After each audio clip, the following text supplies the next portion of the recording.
Herkese Güney Kore'den merhaba arkadaşlar. Ben Zeynep. Kanalıma hoş geldiniz. Bugün Güney Kore'deki ikinci günüm. Şu anda arkadaşımın evinde kalıyorum.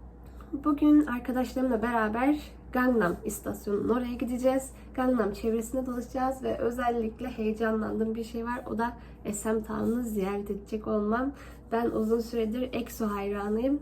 Bakalım nasıl geçecek. Onun dışında videoları daha iyi çekmek için tripod almıştım. Ama fakat Kore'de ilk gün gelir gelmez hastalandım. Yoldayken hastaydım zaten. Gripim, sesim birazcık boğuk geliyor, burnum tıkalı. Bu yüzden de bu kesinlikle videoya da yansıyordur. Dışarısı da çok gürültülü bir ortam. Gerçekten tahmin ettiğimden daha kalabalık etraf. Bu yüzden video çekerken biraz zorlanıyorum. Onun yerine düşündüm ki videoları daha çok çevre odaklı çekip arkasından eve döndüğümde edit yaparken seslendireceğim. Size nerede ne var, neler oldu şeklinde anlatmaya karar verdim. Şu an arkadaşlarımın hazırlanmasını beklerken bugünün videosunu başlatayım dedim. Dün eve gelirken marketten böyle bir şey aldım. Normalde ben asitli içecek içemediğim için limonlu çay yazıyor. Ama bizimkilerden çok daha farklı. Çünkü rengi şeffaf, aynı su gibi. Ben de tam olarak anlamadım ne olduğunu. Arkadaşım limonlu çay dedi. Ice tea gibi bir şey olması lazım ama tadı...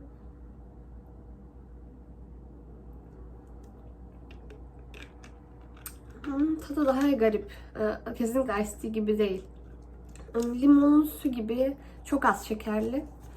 Genel olarak beğendim. Bir de arkadaşım yolculukta bana Pepero almış. Pepero buranın en ünlü atıştırmalıklarından bir tanesi ve içinde sadece bir tane kalmış. Size göstereyim. Bu çok tanıdık gelir size. Çünkü bizim biskolata stick ona benziyor. Dışında bunun bayağı bir türleri var. Chunky. Dışı çıtır çıtır olanı almış. Bunu genellikle 11 Kasım'da eğer erkekler, sanırım yanlış hatırlamıyorsam, erkekler sevdiği kıza çikolata hediye ediyor. Genellikle bu da bir şeklinde benzediği için Peppero'yu hediye ediyorlar.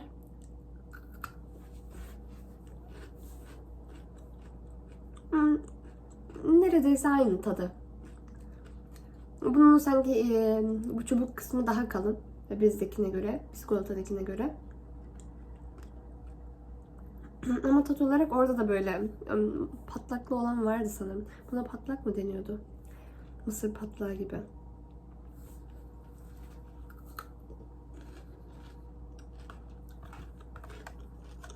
Lotte markasına ait. Bir sürü çeşidi var. Daha güzel dış kapağı olanlar var Kore'de. Bu sevimli şeyler daha çok moda olduğu için.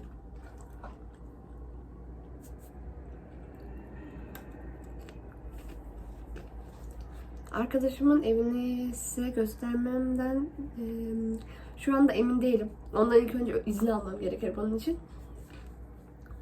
O ofis dairesinde yaşıyor. Buradaki geneldeki Kore'deki evler şunu yatayım öyle anlatayım.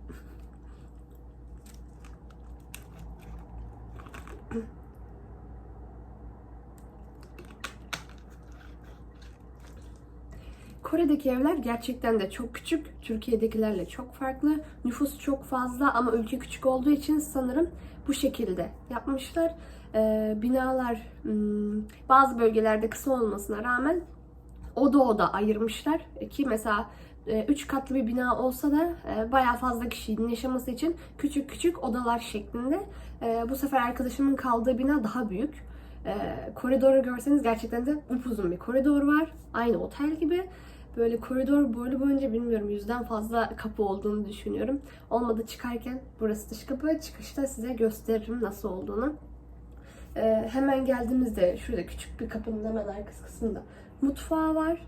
Mutfağın direkt yan tarafında lavabo ve banyo. Bu tarafa doğru geldiğinde yatak kısmı, burası da kaldığı yer. Şurada dolap mesela. Bu tarafa da küçük bir televizyon koymuş. Çok küçük daireler. Ama genel olarak böyle. Hatta bu dünkü kaldığım eve göre daha büyük ve geniş. Daha yeni bir binaymış zaten. 4 yaşındaymış. Burası da kaldığı yerde yeni gelişmiş. Yeni şehir diye geçiyormuş. Metroya çok yakın. O yüzden benim için iyi oldu. Bakın birazdan dışarıya çıkacağım. Eğer izin verirse de biraz size ev izni aldıktan sonra evini de gösteririm. Dışarı çıkınca görüşürüz. Şimdi tam evden çıkacağım ama size bir şey göstermek istiyorum. Arkadaşıma sürpriz yapmak için Recep İvedik 5'in DVD'sini getirdim. O Türkiye'den böyle nostaljik bir şeyler falan istiyordu. O yüzden düşündüm ki Türkiye'yi temsil ediyor. O yüzden Recep İvedik 5'in DVD'sini getirdim. Ve bunun altında da minik bir ona 3 tane bileklik aldım. Türkiye'de bu taşlı bileklikler meşhur. O yüzden onlardan aldım. Ve İzmir'de deniz kabuklu bileklikler vardı. Gül kuvarsmış taşta. Onlardan aldım 3 tane. Böyle hediye paketine koydum. Ama bunu bu şekilde koyacağım. Bakın göstereyim. Burası onun mutfak masası. Bunu koydum. Üzerine Recep İvedik 5'i koyacağım. İlk önce bunu görecek. Buradan girdiği zaman. Şimdi evden çıkıyorum. Flaş açık kalmış. Şimdi çıkıyorum evden. Minik sürprizim burada. Tada! Şimdi hemen çıkalım evden. Birazcık uzakta kalıyor burası. Bakın koridorlar bu şekilde. Arkada da birisi var. Upuzun. Kargolar, işte verdikleri siparişler bu şekilde kapının önüne bırakılıyor. Kapı falan çalınmıyor. Sadece bırakıp gidiyorlar. Bakın diğerinde de aynı şekilde. Hiçbir şekilde hırsızlık yok. Çünkü her yerde kameralar var.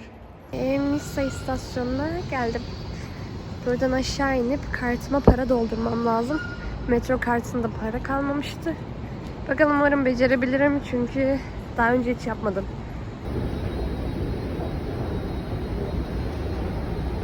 Şu an metronun içine geldim. Para yatırma makineleri hemen şurada.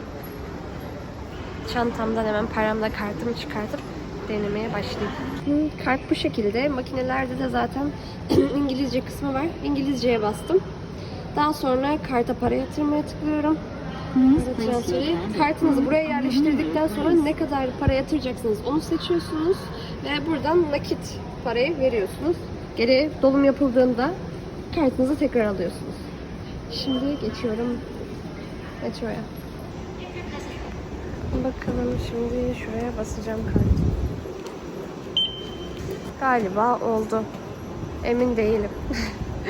Bongwa tarafına doğru gideceğim diye biliyorum. Olmazsa bakayım şurayı da kontrol ettikten sonra birkaç kişiye sorayım. Daha sonra yönümü bulayım. Bu taraf diye biliyorum.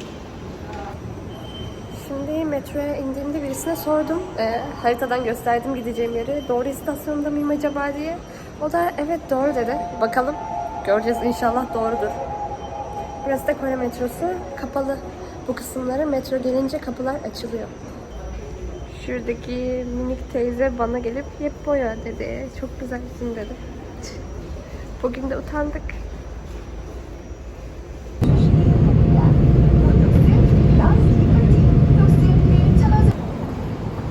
Aslında beklediğimden daha kolay oluyor. Annyeong oppa. Duvarların neredeyse hepsinde nereye gideceğinize dair oklar var. Şu an transfer yerine geldim. Buradan bir tane daha trene bineceğim. Herhalde ondan sonra son oluyor sanırım transferim. Şu an gidiyorum. Seul metrosu bu kadar karışık işte. Halledeceğiz. Bir daha üstüne basarak söylüyorum. İnsanlar o kadar medeniler ki burada sıraya giriyorlar sağlı sollu. Burada metroya gidecekler. Kapı açıldı. Öncelik olarak herkesin inmesine öncelik vermek için orta kısımda boşluk bırakıyorlar. Sonuncu transferden çıkıyoruz artık. Yakın zamanda Buda'nın doğum günüydü. 8 Mayıs olması lazım. O yüzden her yere böyle fenerler yapıştırmışlar. You got this girl, fighting! Mutluyum çünkü yapabiliyorum. telefonu tutuyorum. Çünkü elimde şu an gibi oldu ama gerçekten mutluyum. Bu kadar çabuk yani öğrenebileceğimi veya kolay olacağını düşünmüyordum.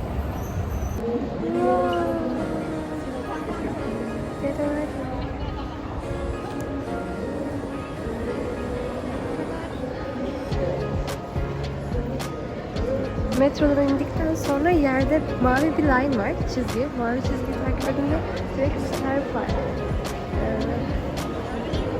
Buraya çıktık. Sonunda tüm sosyal medyayı burası kaplıyor zaten. Kore Kütüphanesi. Burası Güney Kore'nin en büyük alışveriş merkezlerinden bir tanesi. İsmi COEX diye geçiyor ve burayı en popüler yapan özelliklerinden birisi içerisinde bu büyük kütüphaneye sahip olması. Turistlerin şu andaki en ilgi odağı olan yer burası, gördüğünüz gibi. Etraf çok kalabalık. Büyük bir kütüphane ve alışveriş merkezinin içerisinde yer alıyor. Çevresinde mağazalar, ünlü kafeler var. Ama çok gürültülü bir ortam, normal kütüphanelere göre tabii ki. Beni şaşırtan özelliklerinden bir tanesi ise Instagram'da gördüğüm Reels'lardaki kadar büyük olmamasıydı. Büyük ama ne yazık ki o Reels'lardaki gibi aşağıdan çektikleri için daha büyük etkisi veriyor. O kadar büyük değil. Çekinebiliriz. Tamam. Kütüphanede biraz vakit geçirdikten sonra karşısında bulunan mağazaya giriyoruz. Burası Kakao Friends. Kore'nin Kakao Talk diye bir uygulaması var. Aynı WhatsApp gibi ücretsiz mesajlaşma uygulaması.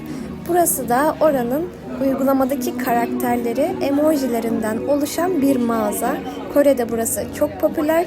Burada karakterlerin ayrı ayrı isimleri, özellikleri, hikayeleri var. Burada onların birçok eşyasını satıyorlar.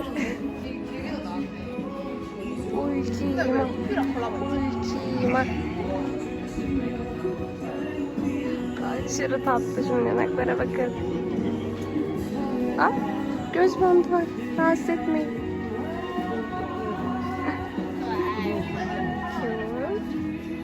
Favorim. Cacan. Şuna bakın. Çok güzel bir hediye.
It's okay.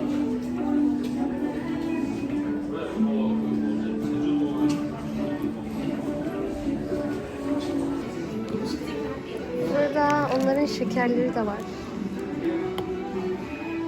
Candy, mint candy. Bunlar neymiş? Bunların içinde de şekerler varmış. Bakalım, abur cuburlar, vitaminler. Şuna bakın. Bu ya.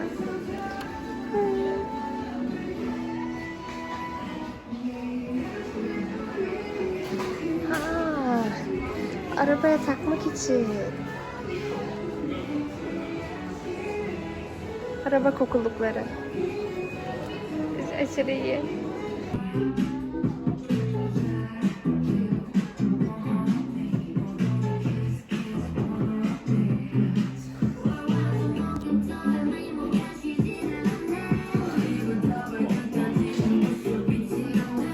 Twice alışveriş merkezi Gangnam'da bulunuyor ve Gangnam'da bilinen bir diğer şey ise Gangnam Style heykeli. Şimdi hemen oraya geçelim.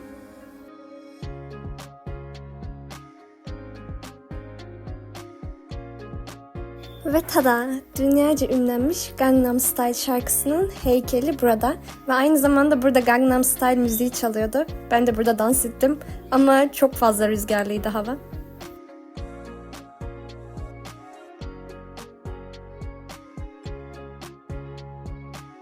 Sonrasında alışveriş merkezinin içerisindeki markete uğradık ve burada pratik bir yemek yapıyoruz. Kore rameni ve kahve aldık. Buradaki marketlerde pratik yiyecekler çok meşhur. Bu da onlardan bir tanesi.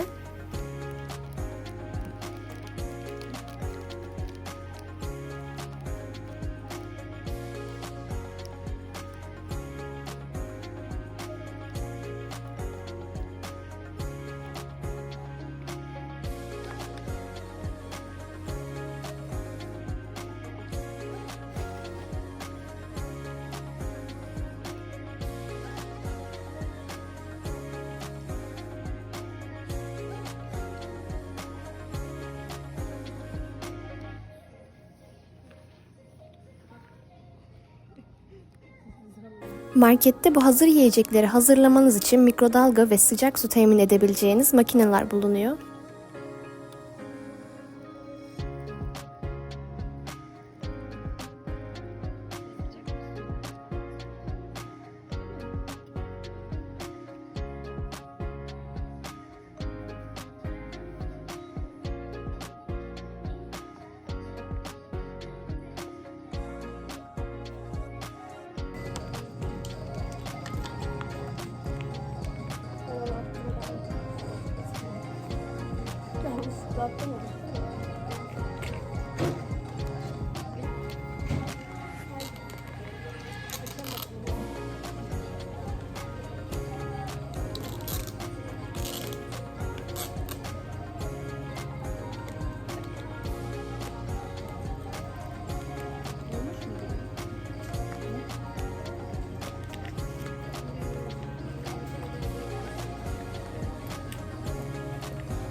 Chopstick, right?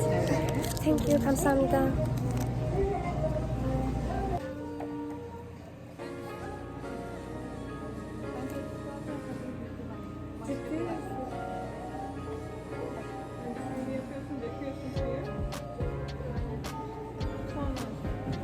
Olsun. Evet, peynirmiş meğer. Eritmiş.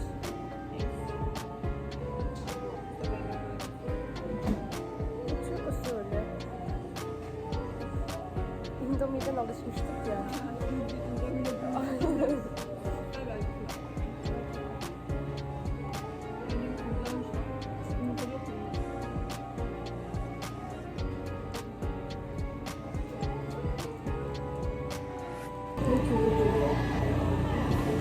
dışarıdaki kahvelerden seninkini çevir bakayım.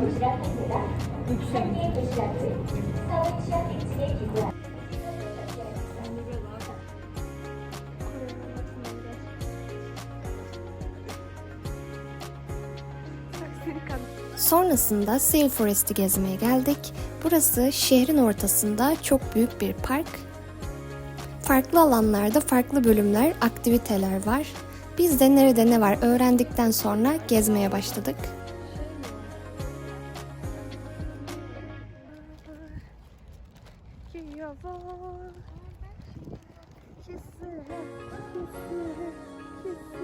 Arı bahçesi, kelebek bahçesi gibi kısımlar da vardı. Ve içerisinde yine hazır yemek yapabileceğiniz veya soğuk içecekler alabileceğiniz market de bulunuyordu.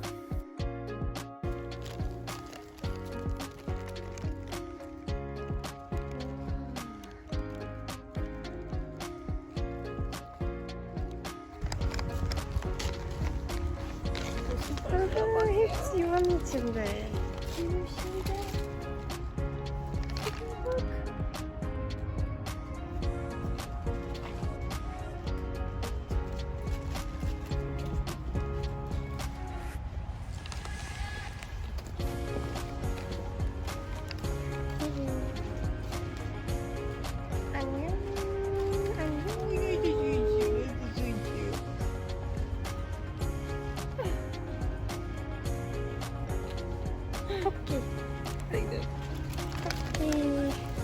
Parmağınızı sokmak yasak, ısırır.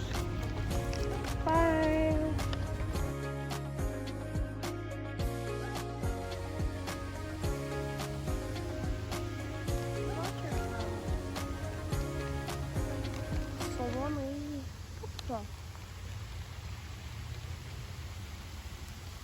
Gerçekten de doğası muhteşem bir yerde.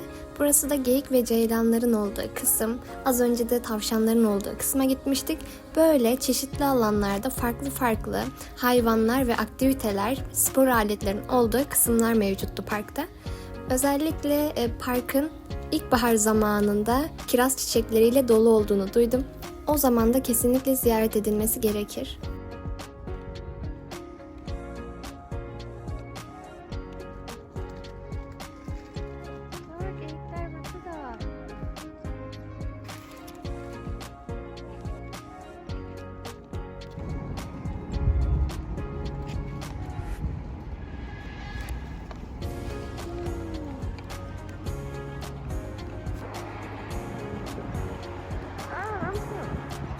Park burada üst geçit ile Han Nehri'ne bağlanıyor. Hadi gidelim.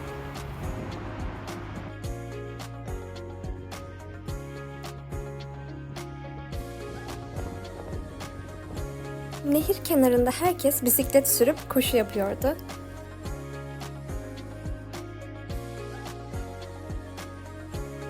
Bence Han Nehri'nin iyileştirici bir özelliği var.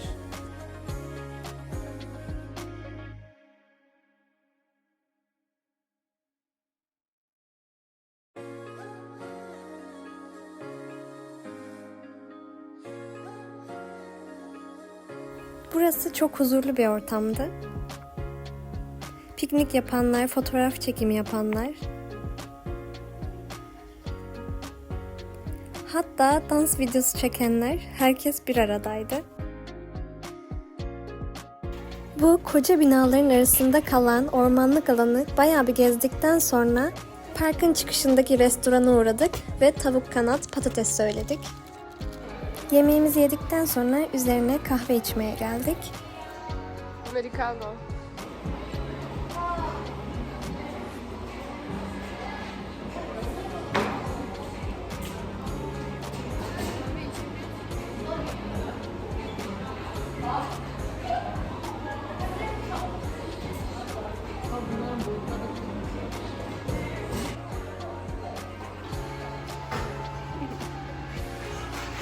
Tatlı.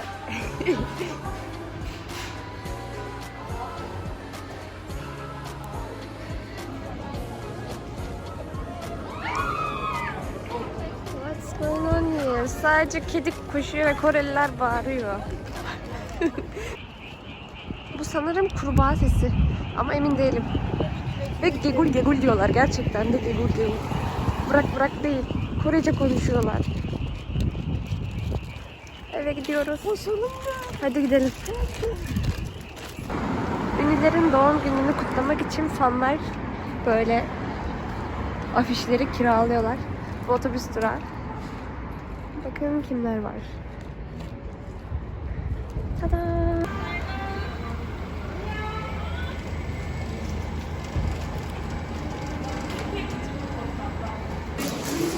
Metro ilk yerde böyle şeyler var. Ve hiç fikrimiz yok ne olduğuyla ilgili böyle. Bütün herkes bize garip bakıyor muhtemelen ama. Bakın insanlar yürürken yerden ses çıkıyor.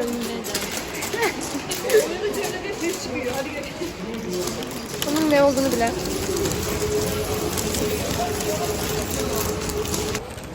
Şimdi yine Lale beni terk ettiği için bu videoda duyup bana kızacak. Kendi başıma Lale'nin evinin yolunu bulmaya çalışıyorum. Ama öğrendim. İlk günden öğrendiğim için şu an kolay geliyor ve rahatım. İnsanlarla da konuşabiliyorum. Şimdi metrodan indim. Eve doğru gidiyorum. Yoruldum. Aslında yorulmadım. Biraz Kore ile Türkiye'nin saat farkı var. 6 saat kadar. Ve gerçekten uzak bir ülkeye buraya gelmek, yol, uçak da olsa yani aşırı uzun sürüyor. Ve aktarmalı uçuşla geldiğim için böyle bayağı bir bekleme, artı 2 gün boyunca gerçekten yatak yüzü görmedim. Cuma günü trendeydim. Trenle İstanbul'a geçmem gerekti. Çünkü Kore'ye uçaklar İstanbul Havalimanı'ndan kalkıyor.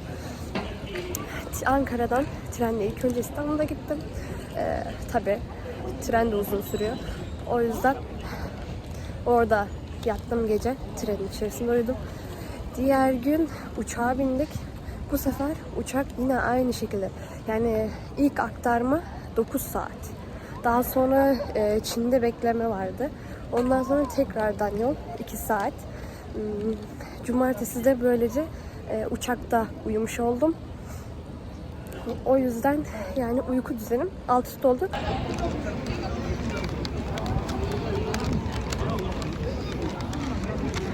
Herkes dışarıya masa sandalye atmış, bira içiyor.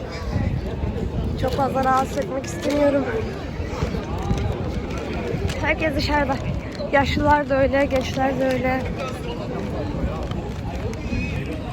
İkinci günü de böyle kapatıyoruz.